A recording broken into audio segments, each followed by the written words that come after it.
Halo, assalamualaikum warahmatullahi wabarakatuh. Bertemu lagi bersama saya Mimi di channel Mimi Siti Rahmi. Nah, teman-teman, sebelumnya saya ucapin terima kasih buat teman-teman yang masih setia nonton video-video saya di channel ini, yang masih nungguin video terbaru, yang udah ngikutin video ini dari vlog 1 sampai yang terbaru. Terima kasih buat yang udah like, udah share and subscribe. Dan buat teman-teman yang belum subscribe ya, supaya saya lebih semangat lagi bikin videonya, supaya channel ini lebih berkembang lagi, saya mohon dukungannya kepada teman-teman. Mohon dibantu ya untuk like, share and subscribe channel ini, dan nyalakan loncengnya untuk notifikasi video terbaru dari saya. Nah, teman-teman, sebelumnya saya ingatkan lagi ya, saya informasikan. Jadi kalau ada komentar teman-teman itu yang tidak saya balas ya, itu berarti pembahasannya itu udah pernah saya bahas di video-video sebelumnya. Jadi silahkan teman-teman tonton ya, teman-teman buka channelnya, kemudian cari kemudian tonton ya. Karena kadangkala ya pertanyaan-pertanyaan itu udah sering sekali saya bahas ya, kemudian yang bertanya itu nggak 1, 2, 3 hal yang sama gitu. Jadi silakan dicari ya. Kemudian kalau GERD dan anxiety ini ya, pertanyaan itu sebenarnya nggak bisa saya jawab dengan 1 atau 2 kata aja gitu, nanti takutnya gagal paham ya. Contohnya gini ya, kalau teman-teman nanya, Mbak, apakah waktu sakit asam lambung itu Mbak pantangin makanan gak gitu ya. Nah, saya nggak bisa jawab iya aja atau nggak bisa jawab enggak aja gitu. Jadi ada penjelasannya di belakangnya, dan itu kalau saya jelasin panjang kalau di kolom komentar ya. Kenapa gitu ya? Kalau saya jawab iyanya itu memang saya pantangin, tapi waktu saya masih banyak sensasi, masih sakitnya pas parah-parahnya gitu. Kemudian kenapa nggak saya pantangin? Karena saya udah mulai sembuh, boleh nyicip-nyicip makanan sedikit-sedikit karena sensasi sudah mulai menghilang gitu ya. Jadi nggak bisa saya jawab ya atau tidak sesimpel-simpel gitu ya. Takutnya gagal paham ya kalau saya jawab sedikit aja, nanti teman-teman malah melakukannya gitu ya. Kalau saya jawab misalnya enggak, saya nggak mantangin makanan gitu ya, nanti teman-teman malah nggak mantangin makanan padahal ada syaratnya gitu ya. Jadi itu takutnya gagal paham, jadi teman-teman nanti malah nggak sembuh-sembuh.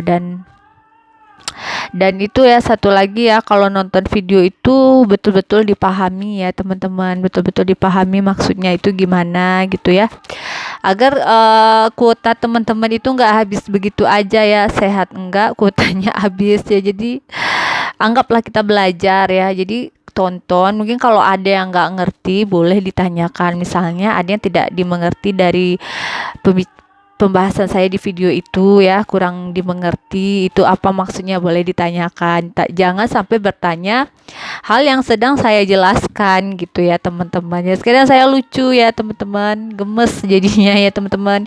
Kenapa saya gemes ya, pengen jawab aja, pantesan nggak sembuh-sembuh gitu ya. Maksud dari video aja nggak paham gitu ya. Bahkan saya kadang mikirnya apa memang penjelasan saya yang susah dimengerti apa gimana ya, nggak tahu juga sih. Tapi yang sebisa mungkin saya kasih penjelasannya, kalau menurut saya sih udah semaksimal mungkin ya, supaya teman-teman bisa mengerti ya. Pastinya itu semuanya berdasarkan pengalaman saya. Jadi saya bukan dokter ya, bukan psikiater, bukan psikolog, bukan orang pintar juga ya. Saya cuman orang yang pernah kena asam lambung, GERD dan anxiety, dan membagi kisah saya kenapa bisa sembuh ya. Dengan mudah-mudahan dengan dengan cerita saya, perjalanan saya yang sembuhnya gimana, itu bisa menjadi informasi juga untuk teman-teman untuk segera sembuh dan sehat lagi ya, seperti yang sudah saya alami juga ya. Nah, jadi pembahasan saya kali ini adalah tentang sensasi asam lambung yang bikin kita susah sholat ya, yang bikin kita gelisah di dalam masjid. Nah, jadi mungkin banyak yang mungkin yang belum tahu juga ya. Salah satu sensasi kita itu adalah susah melakukan sholat ya. Nah, jadi itu. Jadi waktu saya dulu ya, saya itu mikirnya kenapa sampai berpikir waktu itu saya kena gangguan jin gitu ya, atau kena guna-guna atau kesambet gitu ya, karena salah satu sensasi saya itu susah sholat. Jadi sholat itu rasanya kalau berdiri itu rasanya goyang-goyang kayak mau rebah gitu ya, nggak bisa sholat ya teman-teman, apalagi di bawah sujud ya, di bawah duduk juga nggak seimbang badannya gitu, kayak mau rebah juga, jadi susah sholat ya.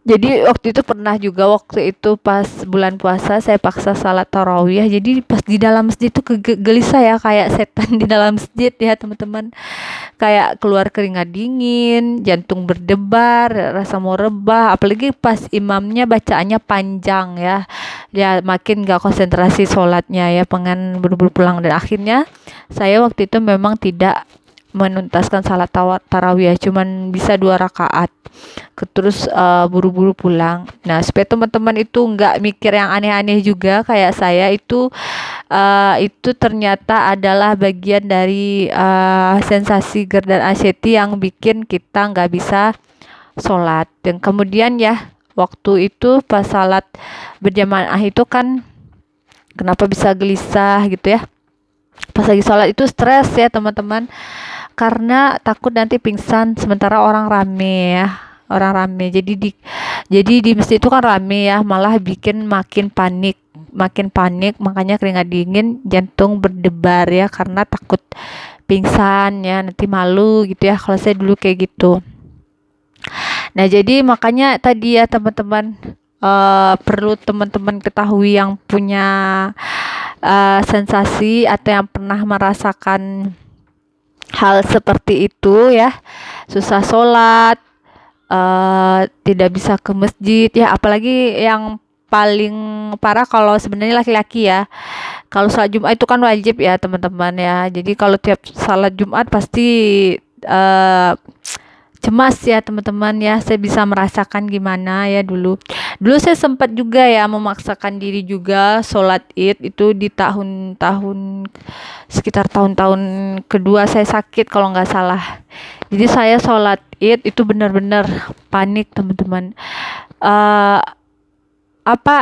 percuma kayaknya sholatnya gitu, karena pikiran saya bukan ke Tuhan ya teman-teman, tapi pikirannya aduh lama sekali, lama sekali selesai sholatnya, imamnya bacaannya panjang banget, sementara udah nggak kuat ya, apalagi di bawah sujud lama, di bawah ruku lama, apalagi pas bacaan bacaan bacaan sholatnya panjang ya teman-teman ya.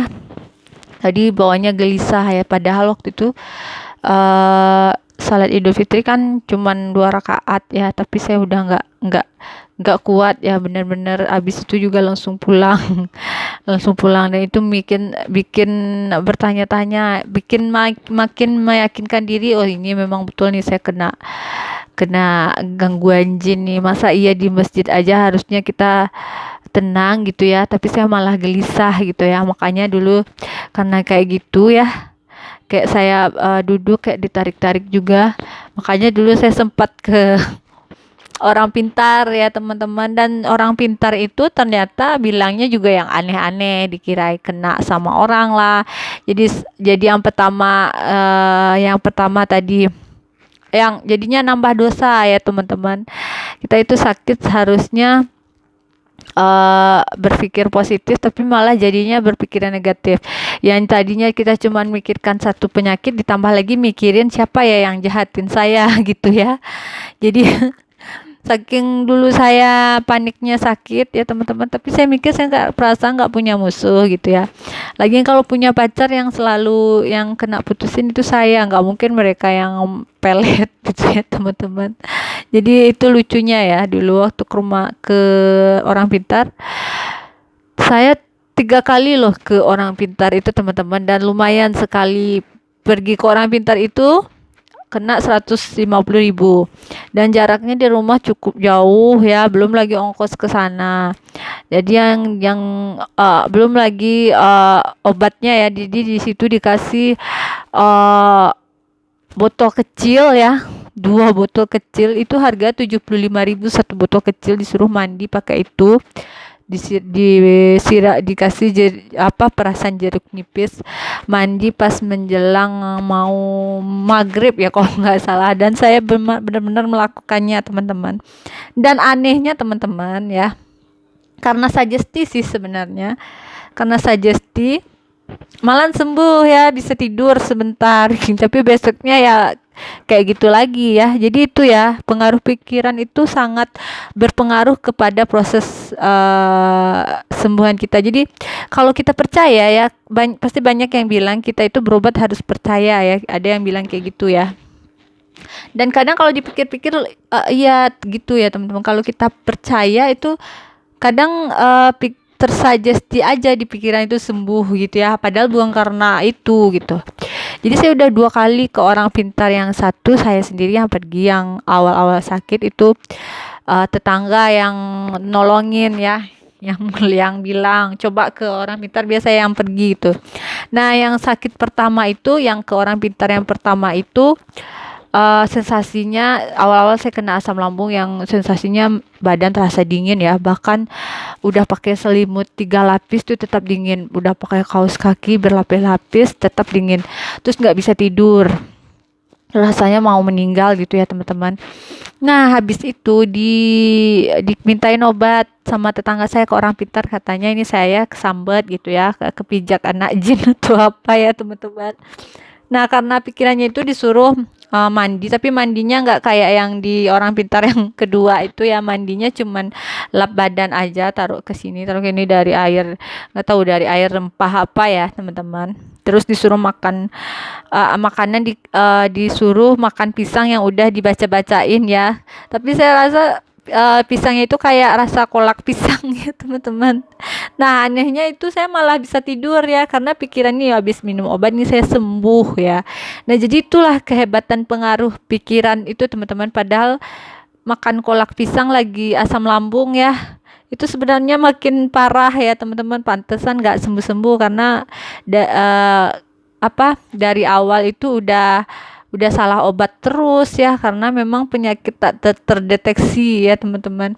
Kalau saya ingat-ingat sampai sekarang lucu ya teman-teman, kebodohan saya dulu itu ya, padahal sakit asam lambung tapi pengobatannya banyak uh, yang menyimpang dari asam lambung gitu. Kayak misalnya orang asam lambung itu kan harus berpikir positif, tapi malah ke orang pintar malah pikirnya jadi negatif, mikir-mikir siapa yang coba ngasih apa sama saya gitu ya istilahnya, malah berpikiran buruk ke orang lain, itu nggak boleh ya. Tapi saya juga nggak sempat berpikiran buruk juga sih, cuman mikir siapa gitu, tapi orangnya nggak kepikiran, karena memang rasanya nggak ada musuh ya teman-teman. Jadi kira-kira itu ya teman-teman yang bisa jadi pelajaran buat teman-teman. Kalau teman-teman itu merasakan sekarang ini susah sholat ya, itu saya sensasi susah sholat itu ya di awal-awal kena asam lambung ya teman-teman. Jadi memang susah sholat, susah tidur, nggak bisa ke masjid ya, itu yang di tahun-tahun pertama itu ya, yang sensasi yang paling parah ya teman-teman. Itu kalau nggak salah di pertengahan 2016 ya, pas orang bulan puasa. Nah kira-kira itu ya informasi saya kali ini ya. Semoga teman-teman seperti yang saya bilang tadi ya, selalu berpikir positif ya. Jadi tanamkan di pikiran teman-teman itu ya, apapun itu ya, ucapkan yang baik-baik, jangan kebanyakan mengeluh, pikirkan yang baik-baik, jangan pikiran negatif terus ya. Jadi lawan ya teman-teman ya. Saya tidak bisa membantu gimana untuk teman-teman itu selalu berpikir positif, karena yang punya pikiran itu teman-teman sendiri, yang bisa menghandle semua itu teman-teman sendiri ya. Paling mungkin yang kalau nggak bisa sendiri, mungkin teman-teman bisa dibantu dengan psikiater atau psikolog gitu ya. Tapi alangkah bagusnya ya kalau misalnya kalau nggak ada uang ya, coba dekatkan diri kepada Allah gitu ya, mengadu kepada Allah, baca Al-Quran, berzikir, itu insya Allah nanti berkurang pikiran-pikiran negatifnya, kecemasannya ya. Kalau terus dengarkan pas tidur itu, dengarkan murotal Al-Quran gitu ya. Kalau saya dulu pas mau tidur ya selalu dengar ayat di YouTube, ada ruqyah asam lambung ya, saya selalu dengarkan itu. Atau kadang kalau pengen lagi santai-santai gitu, dengerin lagu-lagu religi ya, kayak lagu-lagu Sabian gitu, lagu-lagu sholawat, itu bakal bikin agak membantu pikiran kita. Lagu itu sedikit membantu kecemasan kita, pikiran-pikiran negatif kita, supaya lebih rileks ya, nggak terlalu tegang ya hari-harinya. Nah teman-teman, sekian dulu video saya kali ini, informasinya kali ini ya. Semoga bisa bermanfaat untuk teman-teman. Terima kasih buat teman-teman yang udah nonton. Dan saya ingatkan lagi, kalau ada pertanyaan silahkan, kira-kira saya mau bahas tentang apa lagi yang ingin dibahas, boleh request di bawah di kolom komentar, nanti bakal saya jawab lewat video ya kalau yang belum pernah dibahas. Tapi kalau yang udah dibahas itu nggak saya jawab ya teman-teman ya. Nah, dan jangan lupa dukung terus channel saya ini dengan cara like, share, and subscribe. Terima kasih. Assalamualaikum warahmatullahi wabarakatuh.